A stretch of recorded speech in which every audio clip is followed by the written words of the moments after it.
और माननीय जी मेरा अगर आदेश देंगे कि आपको चुनाव लड़ना है बनारस से, तो मैं पूरी तरीके से तैयार होंगी और मेरा किन्नर समाज पूरा सपोर्ट में होगा, पूरा बनारस का। आपने देखा ही चंदौली में हमारे किन्नर एक जीते हैं और सारा किन्नर पूरा भरपूर तरीके से प्रचार होगा बनारस के अंदर किन्नरों का। बनारस से अगर लोकसभा जाने का मौका मिलता है, मोदी के खिलाफ चुनावी मैदान में उतरने का मौका मिलता है, तो क्या पायल सिंह चुनावी मैदान में मोदी के खिलाफ चुनाव लड़ेंगे? जी, अगर माननीय जी का, हमारे अखिलेश भैया का आदेश होगा तो मैं ज़रूर लड़ूंगी, मुझे कोई दिक्कत नहीं है। बनारस से मैं अगर जीतती हूँ, कभी ऊपर वाले ने अगर ऐसा मौका दिया मुझे जीतने का, तो सबसे पहले तो मैं ये कोशिश करूँगी कि बनारस में जो हमारी जनता वहाँ परेशान है, मैं उनके काम का इंतजाम करूँगी जो मेरी तरफ से हो सकेगा, कि ताकि कि उनको रोजगार मिले और उनकी परेशानियाँ दूर हों। कहाँ नौकरियां बांटी जा रही, किसको नौकरियां मिल रही? मुझे तो नहीं दिख रहा कहीं पर नौकरियां मिल रही हैं। जब भी होता नौकरी मिल रही है, कहीं कुछ नौकरी नहीं मिली, किसी को भी नहीं मिल रही है। नमस्ते, आप सभी का स्वागत है। मेरा नाम आनंद है, लखनऊ मौजूद हूँ मैं। मेरे साथ इस समय समाजवादी पार्टी की किन्नर महासभा के प्रदेश अध्यक्ष पायल सिंह मौजूद हैं, इनसे बातचीत करेंगे।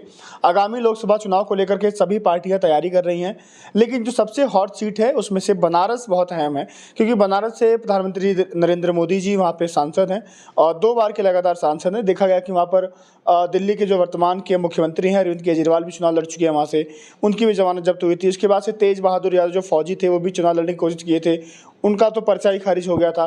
तो क्या समाजवादी पार्टी पायल सिंह को बनारस से प्रधानमंत्री मोदी के खिलाफ चुनाव लड़ाएगी? उस पर बातचीत करेंगे। मैम, स्वागत है आपका।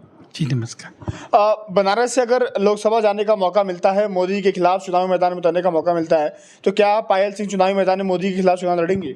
जी, अगर माननीय जी का, हमारे अखिलेश भैया का आदेश होगा तो मैं ज़रूर लड़ूंगी, मुझे कोई दिक्कत नहीं है। और मैं, क्योंकि मुझे भी पूरा अधिकार है लड़ने का और मैं कहीं से भी लड़ सकती हूँ, ऐसा कुछ नहीं है।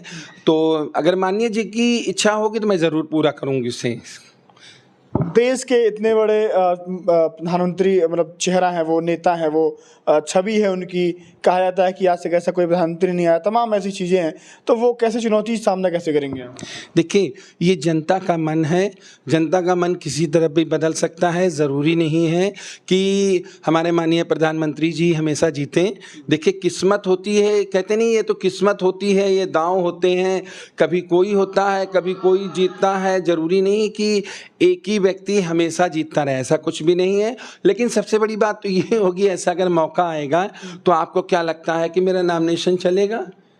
कोई में कोई कमी निकाल के रद्द कर दिया जाएगा, कोई फायदा नहीं है रहेगा उसमें। तो कोई में कोई कमी ढूंढी जाएगी और वो उस समय बताया जाएगा जब बिल्कुल आखिरी दिन होगा, ताकि कि मैं उसे पूरा भी न कर सकूं। लेकिन अगर कभी ऐसा मुझे मौका मिला तो मैं इस मौके को नहीं खोऊंगी और माननीय जी मेरा अगर आदेश देंगे कि आपको चुनाव लड़ना है बनारस से, तो मैं पूरी तरीके से तैयार होंगी और मेरा किन्नर समाज पूरा सपोर्ट में होगा, पूरा बनारस का। आपने देखा ही चंदौली में हमारे किन्नर एक जीते हैं और सारा किन्नर पूरा भरपूर तरीके से प्रचार होगा बनारस के अंदर किन्नरों का। कहा जाता है कि बहुत काम हुआ है बनारस में, बनारस क्योटो बन गया है, क्योटो एक जापान का शहर है और बनारस चमक रहा है इस समय, तमाम चीज़ें हुई हैं, वो कैसे, उसका कैसे सामना करेंगे? ये बताइए, जो कह रहे काम हुआ है, देखिए काम से कोई चीज़ नहीं होती है, मेन होता है हमारा जो व्यापार। आप देखिए, लोगों के पास काम है, किसी के पास नहीं है।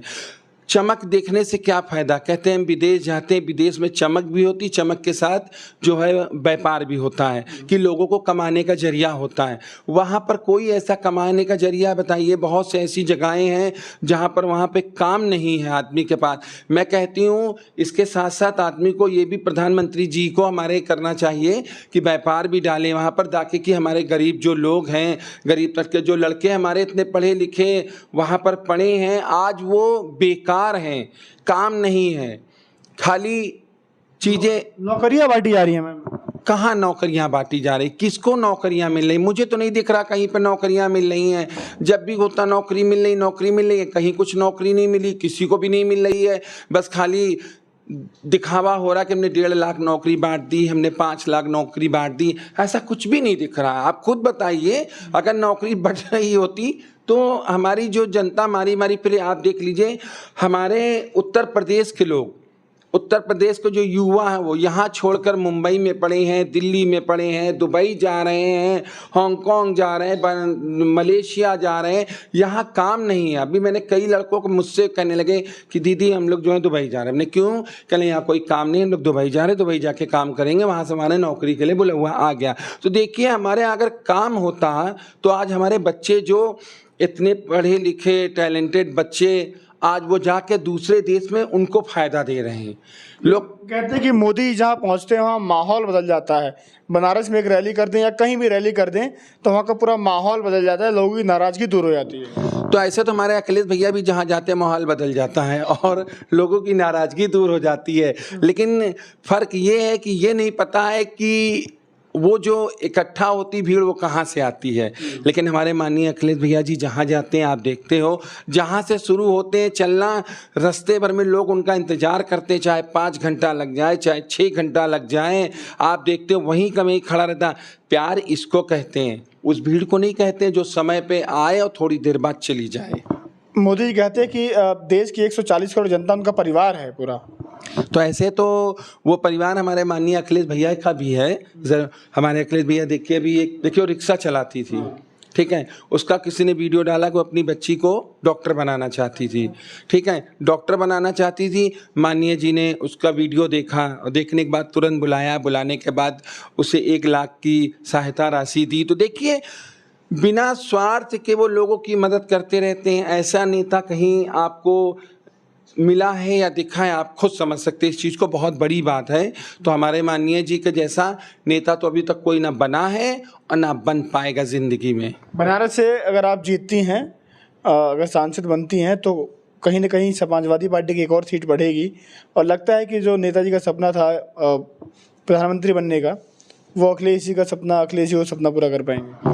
जी बिल्कुल कर पाएंगे। और बनारस से मैं अगर जीतती हूँ, कभी ऊपर वाले ने अगर ऐसा मौका दिया मुझे जीतने का, तो सबसे पहले तो मैं ये कोशिश करूँगी कि बनारस में जो हमारी जनता वहाँ परेशान है, मैं उनके काम का इंतजाम करूँगी जो मेरी तरफ से हो सकेगा, कि ताकि कि उनको रोजगार मिले और उनकी परेशानियाँ दूर हों।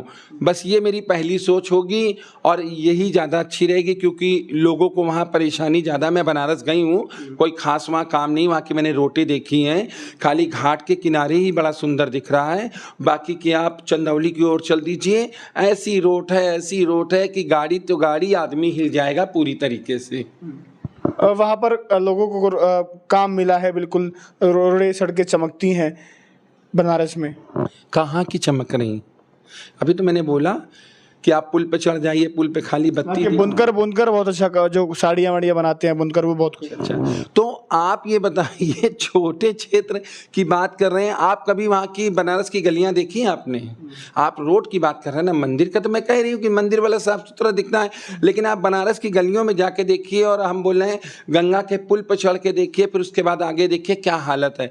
बहुत ही बुरी स्थिति है रोड की। और ना हो तो मेरे पास वीडियो भी रखा है, मैं आपको दे दूंगी, मैं बनाकर लेकर आई थी एक बार, और बहुत बुरी हालत है। सिर्फ बनारस का घाट ही घाट दिख रहा, बाकी का कुछ नहीं। तो मतलब बनारस से पायल सिंह मोदी जी को चुनौती देने वाली हैं। अगर समाजवादी पार्टी जिम्मेदारी सौंपती है कि जाइए और बनारस से चुनाव लड़िए और लोकसभा जाइए, तो मोदी जी के खिलाफ आप चुनाव लड़ने को तैयार हैं? जी, अगर माननीय जी हमारे आदेश करेंगे अखिलेश भैया तो मैं जरूर तैयार हूँ। चलिए, मेरे साथ समाजवादी पार्टी के प्रदेश अध्यक्ष किन्नर महासभा की पायल सिंह मौजूद, इनसे बातचीत हुई और एक बहुत बड़ी खबर है।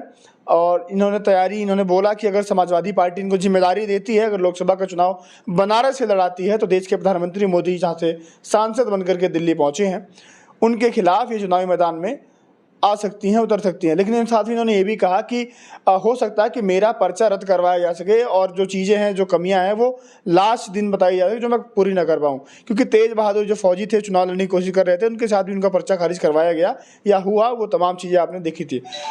फिलहाल अगली वीडियो में आपसे मुलाकात होगी। 24 के चुनाव को लेकर के हम लगातार बातचीत कर रहे हैं और क्या रुझान है, कौन कौन सी वो हॉट सीटें हैं जहां से दिग्गज राजनेता चुनावी मैदान में उतरेंगे, वहां के क्या माहौल है, वहां भी जाएंगे, वहां से आपको खबरें दिखाते रहेंगे। फिलहाल के लिए नमस्कार।